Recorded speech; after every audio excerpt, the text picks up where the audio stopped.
सत्संग है प्राण से प्यारा, गुरु सत्संग है प्राण से प्यारा।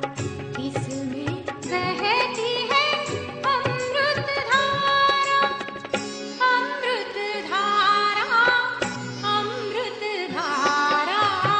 गुरु सत्संग है प्राण से प्यारा।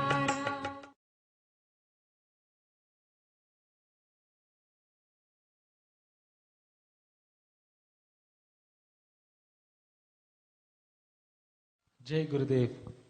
गुरु मिलने पर शिष्य को खुशी होती है, क्या गुरु को भी लायक शिष्य मिलने पर खुशी होती है?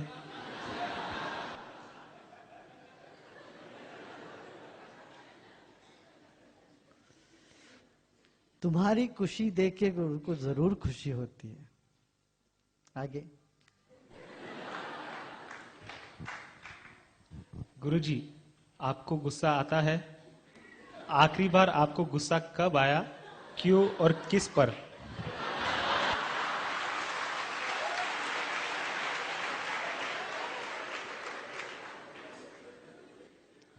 ये सबसे मुश्किल प्रश्न पूछ लिया तुमने मुझे।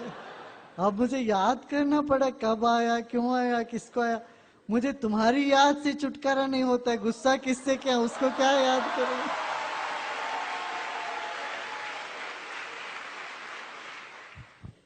प्रिय गुरुजी, आप कहते हैं कि वर्तमान में जीना चाहिए, तो ज्योतिष शास्त्र के बारे में आपका क्या कहना है? ज्योतिष शास्त्र मानना चाहिए या नहीं?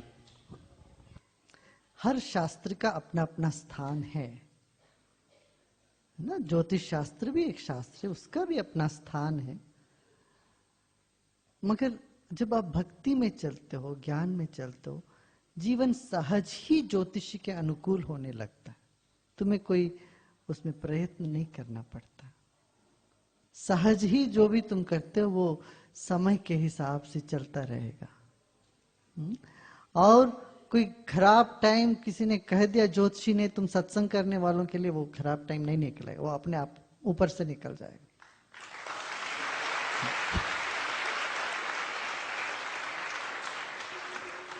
ये कहावत ज्योतिष में कहते हैं, एक तीर आया सिर के पास मगर वो टोपी लेके निकल गया। तीर लगना था तुझे, ये तो होना था, मगर तीर लगा भी, मगर तुम्हें कुछ हुआ भी नहीं। ऐसे तीर आया, कहाँ टोपी पहना हुआ था, तुमने टोपी पे लग के टोपी को उड़ा के ले गया। सिर को उड़ाना था, टोपी को उड़ा लिया उसने। तो अपना अपना एक एक नियम है, उस हिसाब से जीवन में आते हैं। कभी मुसीबत आते हैं, कभी पैसे वैसे का फाइनेंशियल डाउनफॉल होता है, कभी ऊपर एकदम उठते हो, ये सब होता रहता है। मगर जब तक तुम अपने निष्ठा में, अपने प्रेम में, अपने कीर्तन में, इसमें सत्संग में रहते हो ना, देखना इन सब का असर कम होता जाएगा, कम होता जाएगा। ये तो अनुभव में तो आ चुका है कई लोगों को। कितने लोगों को अनुभव में आ चुका है, देखो। मुसीबत आई तो ऐसे निकल गई। जय गुरुदेव, मैं आपसे गुरु मंत्र लेना चाहता हूँ, मिलेगा? भाई वो तो है ही सब। ये जितने भी गाते हैं ओम नमः शिवाय गाते हैं, सब क्रिया तो करते ही हैं सब, वही मान लो। भारत में हजारों गुरु है, लाखों शिष्य है, फिर भी भारत गरीब देश क्यों है? बाहर हमें यही प्रश्न पूछते हैं कई बार। भारत में इतना आध्यात्मिक ज्ञान होने के बावजूद भारत क्यों इतना समस्या में है, पिछड़ा है। मैं कहता हूं, देखो, यदि ये भी नहीं होता, अध्यात्म ज्ञान भारत में नहीं होता, भारत कभी चुकना चूर हो जाता, कभी रह ही नहीं सकता था एक देश होके। मैं कहता हूं 1/3 अमेरिका का भूमि है भारत में। 3 गुना अमेरिका में जितने पॉपुलेशन है उसका 3 गुना पॉपुलेशन है। और 22 अलग अलग भाषा और इतनी सारी परंपराएं, धर्म, संप्रदाय, 1000 साल की गुलामियत इन सब के बावजूद भी हिंदुस्तान बचा है, आगे बढ़ रहा है, ये बहुत बड़ा मिरेकल है, चमत्कार है ये चमत्कार सिर्फ आध्यात्मिक शक्ति से ही संभव है। यदि हिंदुस्तान को आजादी मिली, इसलिए नहीं है कि महात्मा गांधी बड़े बड़े बुद्धिमान थे, इनसे भी बढ़कर बहुत अच्छे बुद्धिमान लोग थे इस देश में, मगर वो सत्संग किया करते थे महात्मा गांधी सुबह शाम। वो सत्संग के बल से उन्होंने लोगों को जोड़ा। ये महात्मा होने के नाते उन्होंने देश में ऐसा एक लहर उठाया, फिर देश आजादी हुई। इसके पीछे आध्यात्मिकता है, और आध्यात्मिकता की वजह से ही हिंदुस्तान अभी बचा है, नहीं तो कभी ये युगोस्लाविया जैसे हो जाता, सिविल वार कभी हो जाना चाहिए था इसमें। तो अभी भी यहाँ लोग प्रेमी हैं, गांव गांव में प्रेम है। जितने लोग यहाँ मुस्कुराते हैं, हंसते हैं, जितना प्रेम इधर है वो कम ही नजर आता है और जगह। तो वो क्यों? ताकि यहाँ सदियों से बहुत से लोगों ने ध्यान किया, तपस्या किया, वो वातावरण में है, वो तरंग एटमॉस्फेयर में वो साधना का तरंग है। इसलिए ऐसा मत सोचना हिंदुस्तान पिछड़ रहा है, हिंदुस्तान आगे बढ़ रहा है, बहुत बढ़ेगा, कोई कमी नहीं है यहाँ। और ऐसा नहीं सोचना संपन्न देश जैसे अमेरिका देश में सब संपन्न है, उधर भी गरीबी है, उधर भी बहुत लोग गरीब हैं। 30 लाख लोग तो भिक्षुक हैं अमेरिका में। मगर हमारी जो प्रेस मीडिया है वो इसी को आगे दिखेगी, यहाँ की खराबियों को लिखती है, यहाँ की अच्छाइयों को कम लिखती है। ये समस्या हो गई। हाँ। जय गुरुदेव। क्या इस पृथ्वी पर भूत है? पृथ्वी ही एक भूत है। पंच महाभूत कहते हैं, पंच महाभूतों में एक भूत तो पृथ्वी है। पृथ्वी, अप, तेजो, वायु, आकाश, ये 5 पंचभूत कहते हैं। तो और कौन सा भूत तुम देख रहे हो? ये मत सोचना कोई मर के कोई भूत पिशाच आ जाएगा, ऐसा कुछ नहीं, वो तुमको नजर आएगा भी नहीं। जो व्यक्ति साधना करता है, जो साधना के पथ पर है, उनको ये सब भूत प्रेत कुछ दिखेगा भी नहीं, तुमसे बहुत दूर रहते हैं वो सब। भूत को छोड़ो, भविष्य को छोड़ो, वर्तमान में जियो।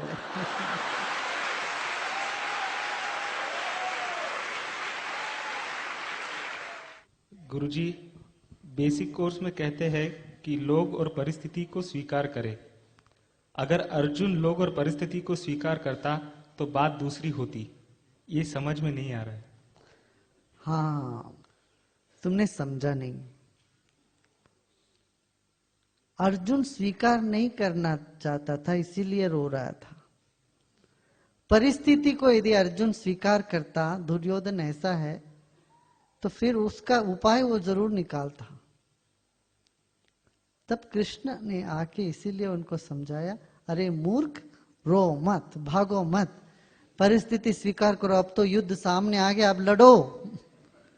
तो युद्ध सामने आ गया, उसको स्वीकार ना करके तू भाग रहा, युद्ध करना नहीं चाह रहा, माने वो परिस्थिति को स्वीकार नहीं कर रहा था, तो उस परिस्थिति को देखना भी नहीं चाहता था वो। तभी तो कृष्ण ने आके उनको बताया, चलो स्वीकार करो, अब युद्ध आ गया, जो हो गया सो हो गया, अब करो।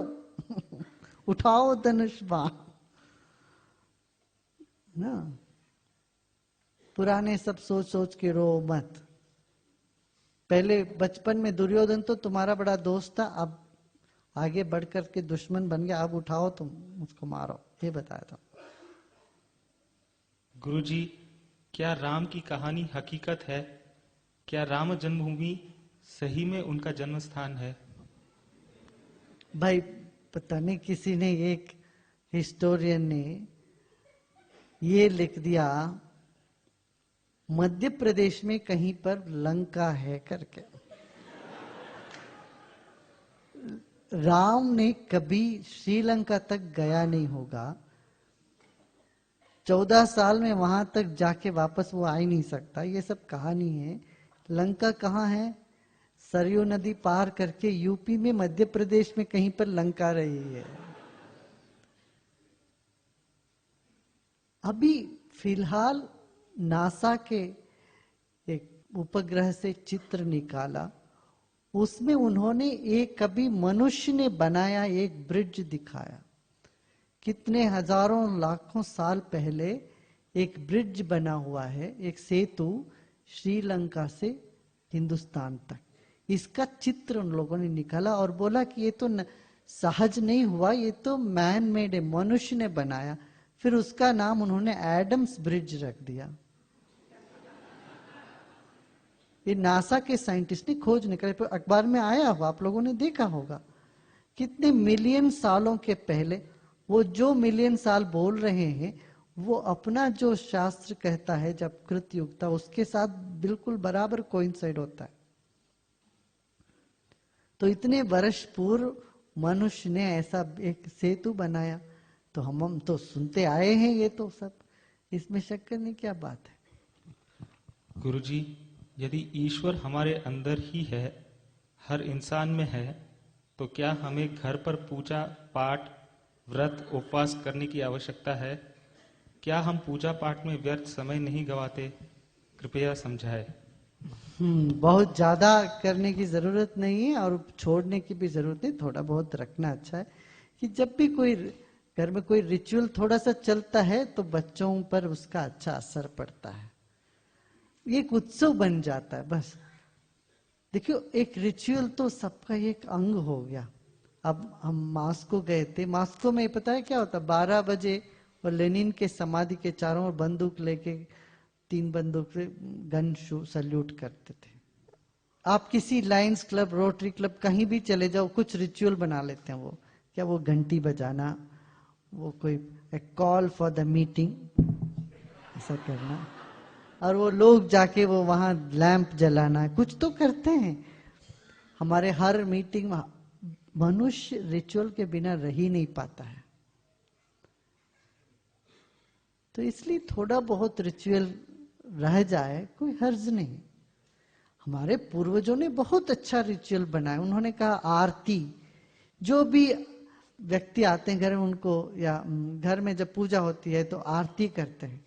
आरती का मतलब ही है आरती, रति माने आनंद, मस्ती, संतोष। आरती जिसमें संपूर्ण आनंद हो उसको आरती कहते हैं। तो क्या ये जीवन का ज्योति जो है ये हमेशा आपके सामने ही रहे, आपके चारों ओर घूमता रहे। हे भगवान, ऐसा प्रार्थना करना, इसी को आरती कहते हैं। जीवन एक ज्योत जैसा है, ज्योत को तुम उल्टा करो फिर भी ज्योत ऊपर ही जाता है। इस तरह से हमारा ये जो जीवन है कहाँ जाए, आपके चारों ओर। और बच्चों को कभी जन्मदिन है या घर में नया शादी करके बहू और बेटा आता है तो क्या करते, आरती करते हो। तब का क्या मतलब है, तुम्हारे चारों ओर ज्ञान का प्रकाश हो, तो तुम्हारे चारों ओर हमेशा ज्ञान का प्रकाश हो, कभी तुम अंधेरे में नहीं रहो। ऐसी एक भावना से ये सब करने की, रिचुअल करने की प्रथा है। तो वो कभी थोड़ा बहुत कर लिया। फूल को समर्पण करना था, बड़े भाव से फूल दे दिया, कर लिया। मगर बहुत ज्यादा उलझने की जरूरत नहीं है इसमें। ध्यान करो, अपना मस्ती में रहो, सेवा करो, यही सबसे बढ़िया पूजा है। बस थोड़ा बहुत रख लेना चाहिए। कभी कुछ गणेश जी का कुछ आ गया, कुछ आ गया।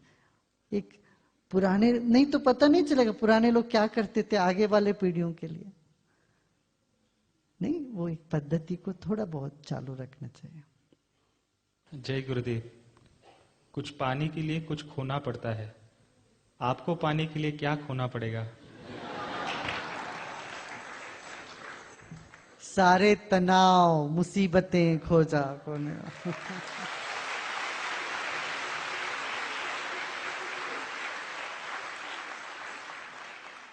और अपना छोटापन उसको खोना पड़ेगा।